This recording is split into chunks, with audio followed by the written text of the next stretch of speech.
राम रसायन पियो जी, दिव्य जीवन जियो जी।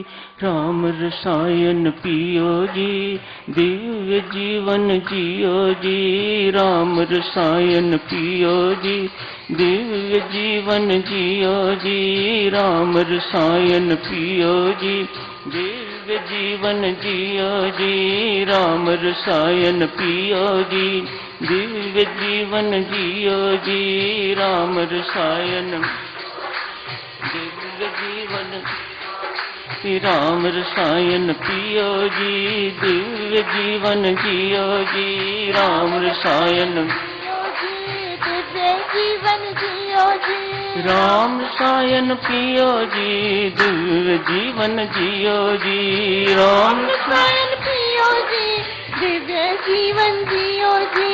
राम रसायन पियो जी, दिव्य जीवन जियो जी। राम रसायन पियो जी, दिव्य जीवन जियो जी। राम रसायन पियो जी, दिव्य जीवन जियो जी। राम रसायन पियो जी, दिव्य जीवन जियो जी। राम रसायन पियो जी, दिव्य जीवन जियो जी। राम रसायन पियो जी, दिव्य जीवन जियो जी। राम रसायन पियो जी, दिव्य जीवन जियो जी।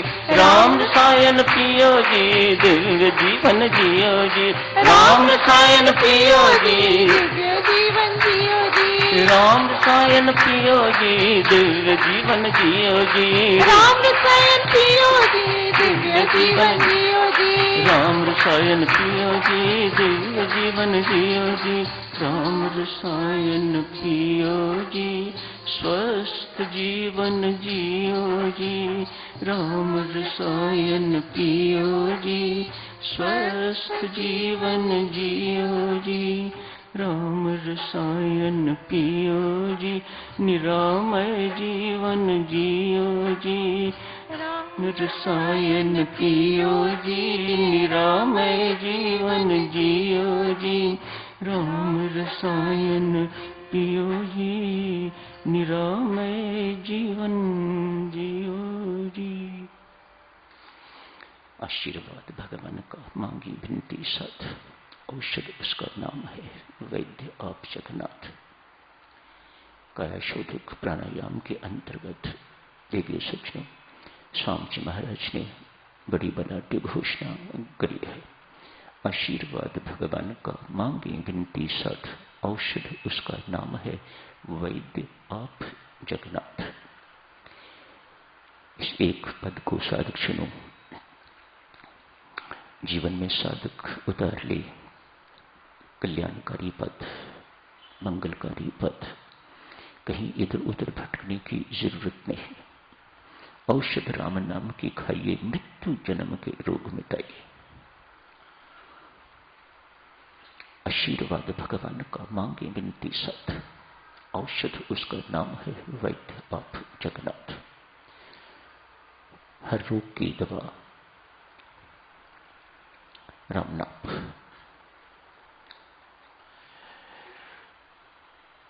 कोई वैद्य आयुर्वेदिक हकीम, उनके पास एक रोगी पहुंचे या सूचना पहुंची, पेट में बहुत तकलीफ है, बहुत पीड़ा है। पहले वैद्य नबस देखा करते, इन्वेस्टिगेशंस बहुत कम हुआ करती थी, होती ही नहीं थी। नबस देखते थे और तदनुसार दवाई दे देते थे। परमेश्वर के पास से स्वास्थ्य लाभ होता था। इस व्यक्ति की नबस देख के पल्स देखी, देखने के बाद 3 पुड़िया बना के तो दवाई की दे दी। अजवाइन डाली, नमक डाला और कहा इसे ठंडे पानी के साथ ले लीजिएगा। 2 पुड़ियों से आप ठीक हो जाएंगे, जरूरत पड़े तो तीसरी तब लीजिएगा।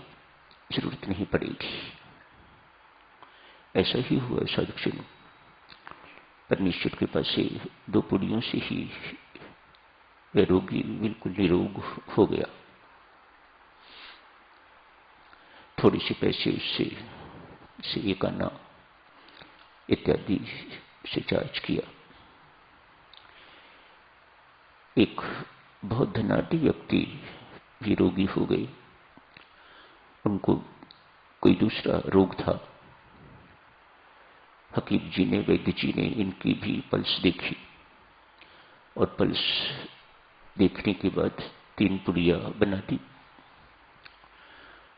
पर वैद्य को लगा कि ये इस मामूली सी दवाई से सेटिस्फाइड नहीं होगा। अतएव उन पुड़ियों को थोड़ा चमकदार बनाने के लिए कुछ और चीज, जैसे चांदी का कवर होता है, वर्क होता है, या सोने का, ऐसी चीजें साइकोलॉजिकली बतानी पड़ती हैं। व्यक्ति साथ ही साथ कहा कि ये एक टॉनिक, जिसे शक्तिवर्धक एनर्जाइजर कहा जाता है, साथ में ये कैप्सूल भी लीजिएगा तो 2 पुड़ियां लेने से आप ठीक हो जाएंगे। तीसरी की जरूरत पड़े तो फिर ले लीजिएगा। उससे एक आना लिया तो इससे 100 रुपया लिया। बड़े आदमी सस्ती चीजों से सेटिस्फाइड नहीं होते, तो उनसे चार्जेस भी उसी अनुसार हों तो उनको लगता है कि हाँ, हमारा इलाज सही हुआ है और ये डॉक्टर अच्छा है। जो ज्यादा पैसे लेता है, ज्यादा कीमती दवाइयां प्रिस्क्राइब करता है, उसको लोग अच्छा डॉक्टर मानते हैं। संत महात्मा देवी सज्जनों यहां समझाते हैं, वैद्य व परमेश्वर है। वह हमें 3 पुड़ियां ही देता है, एक बचपन के लिए, एक जवानी के लिए, एक वृद्धावस्था के लिए। और ये दवाई अजवाइन जो है, ये राम नाम है। प्रेम पूर्वक ये प्रेम साथ नमक, अजवाइन के साथ वह नमक डालता है। और साथ ही साथ ये वैद्य, महावैद्य परमात्मा कहता है, इसे निष्कामता रूपी शीतल जल से सेवन कीजिएगा। विनम्रता पूर्वक, निरअभिमानता पूर्वक इस दवाई का सेवन करिएगा। 3 पुड़िया पर्याप्त है।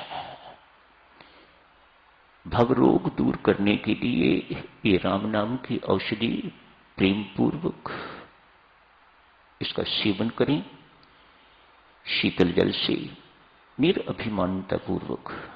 तू परमेश्वर करवाने वाला है, विनम्रता पूर्वक, मुझे कुछ नहीं चाहिए, तो मुक्ति अपने पास रख, मुझे उस मुक्ति की जरूरत नहीं, मुझे तेरी भक्ति चाहिए, मुझे तो चाहिए बस। इसको निष्कामता पूर्वक कहा जाता है। आज स्वामी जी महाराज ने भी यही कहा है। आशीर्वाद भगवान का गाते रहा करिए साधक जनों इसको, तो हमारी बुद्धि सही रहती है। नहीं तो आदमी इसके पास जाता है, उसके पास जाता है, ये भटकना लगी रहती है। समस्याएं आती रहती हैं अपने कर्मों के अनुसार, सहनशीलता होती नहीं, इसलिए इससे आशीर्वाद मांग, इसको मत्था टेक, ये कर वो कर। समस्या थोड़ी हल्की हो भी जाती होगी, लेकिन खत्म तो नहीं होती। राम रसायन पियो जी, निरामय जीवन जियो जी। राम नाम को निरामय रसायन कहा जाता है। औषधि मिक्सचर ऑफ केमिकल्स से कुछ बनाया जाता है, उसको रसायन कहते हैं।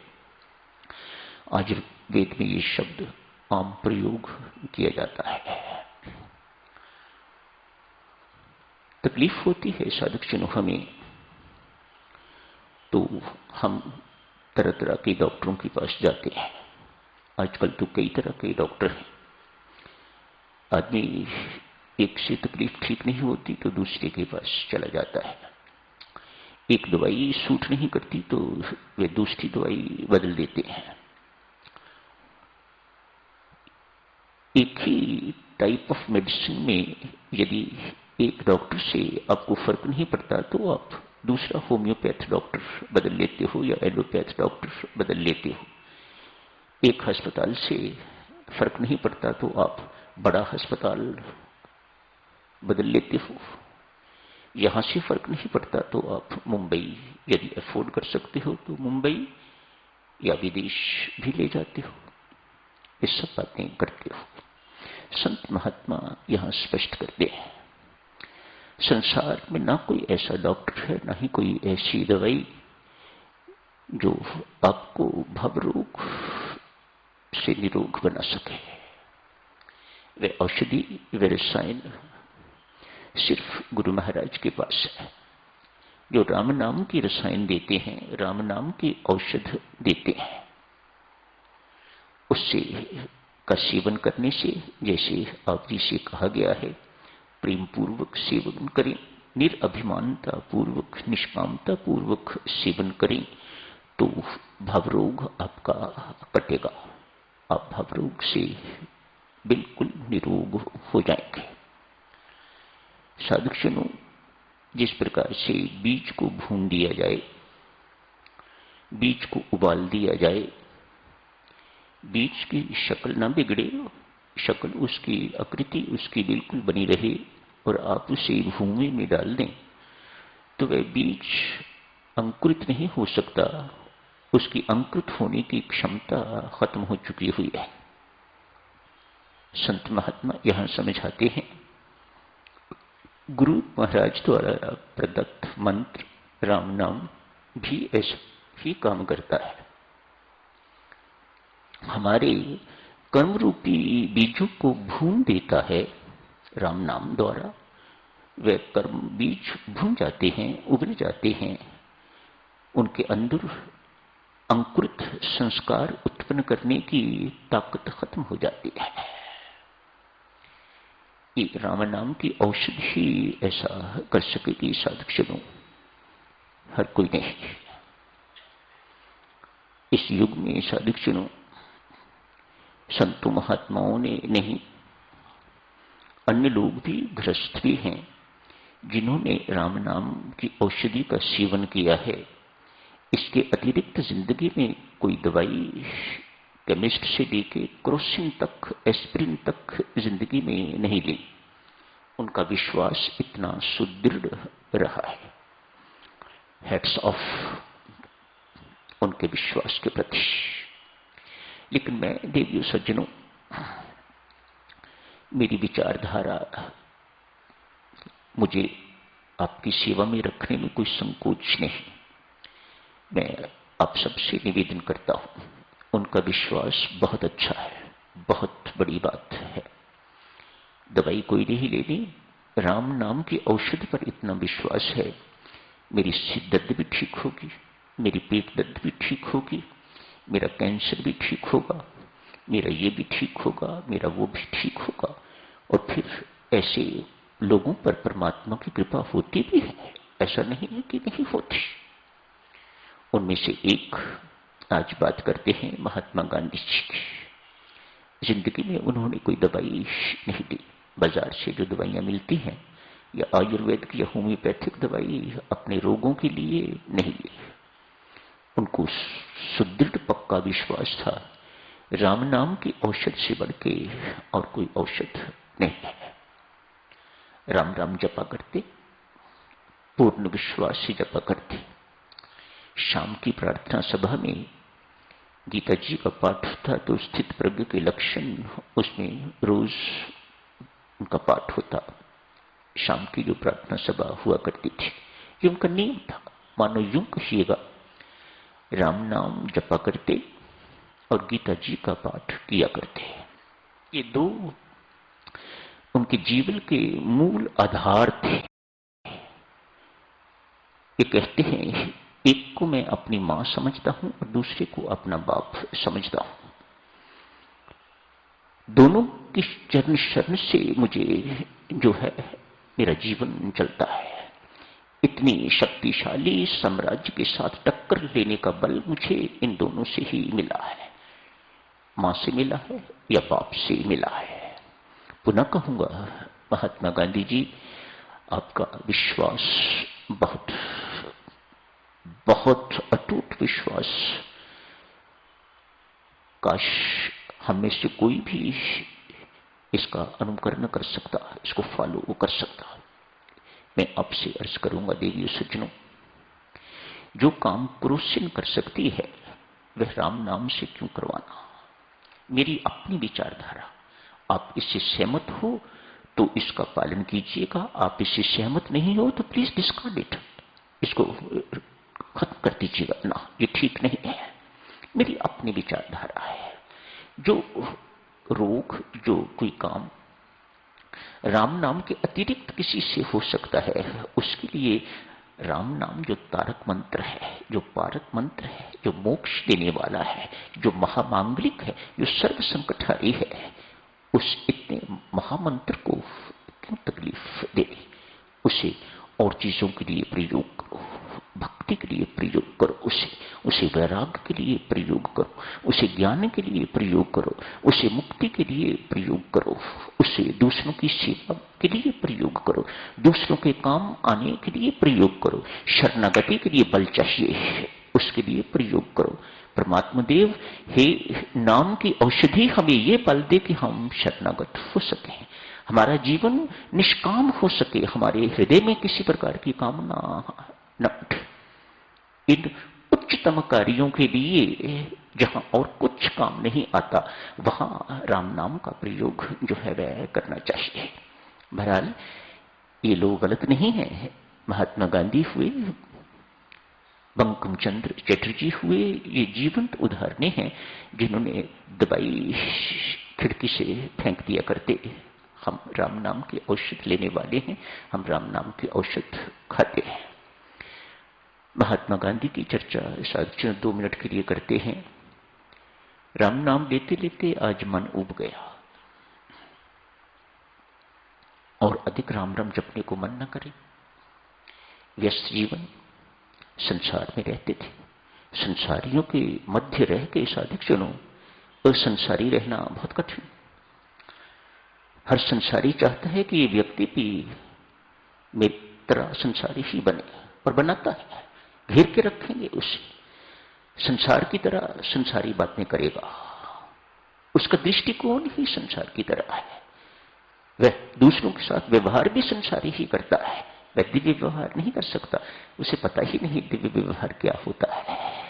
वह छोटी छोटी बातें लेके तो जैसे संसारी करते हैं वैसे करता है। जिस वक्त मर्जी जाके घर की बेल बजा दो, द्वार खोलो, आओ जी, ठंडा लोगे कि गर्म लोगे, आधा घंटा बैठो, अपना बर्बाद करो, उसका बर्बाद करो, ये संसारी दृष्टिकोण है। ये हम सब करते हैं देवियों सज्जनों, विदाउट एनी एक्सेप्शन। चाहे आप 15 साल के साधक हैं या 20 साल के, या आपने कल दीक्षा ली है, इस व्यवहार में हमारा अभी तक कोई अंतर जो है वह देखने में नहीं आता। हम स्वयं संसारी हैं, अतएव दूसरों को भी इसी प्रकार से उनके साथ व्यवहार करते हैं जैसे वह भी संसारी है। जो साधु संसारी बन गया वह तो खत्म हो गया। जो संसार से अलिप्त रहता है साधक जनों, वह समझ गया उसने अपना जीवन सफल कर लिया। बहुत मुश्किल है। महात्मा गांधी जी कल कर लेंगे, परसों कर लेंगे सब चर्चा, समय हो गया है, अभी देरी हो जाएगी आपको, अभी यही समाप्त करने की इजाजत है। धन्यवाद।